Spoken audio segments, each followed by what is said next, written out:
Kamushinda and Mumvuma will both be represented by the Sisa Namanje law firm, which initially wrote a letter to the governor of the Bank of Namibia on Sunday last week, demanding for their jobs not later than Monday the 13th of March.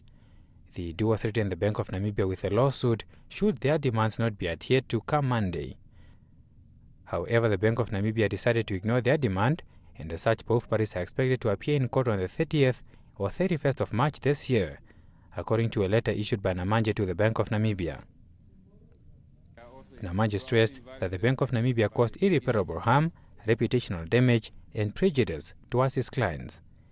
He argues that the Bank of Namibia has no powers to appoint or remove directors or officers, but they are expected to do so in writing to the SME Bank to do so itself.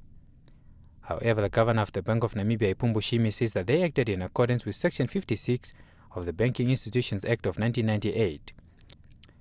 The two were fired after the Bank of Namibia detected unsound investments amounting close to $200 million at the SME Bank. As such, the Bank of Namibia launched an investigation to determine the status of the funds and thus dismantled the former board of directors of the SME Bank, including the General Manager of Treasury, Manager of Finance, and Mvuma as Chief Executive Officer.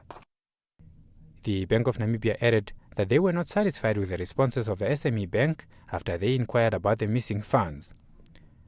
Mvuma, the General Manager of Treasury, and the General Manager of Finance authorized the funds, which were subsequently transferred to financial institutions in South Africa.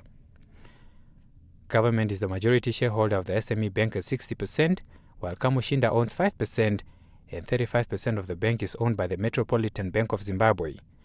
Kaipa Kanji, NBC News, Windhoek.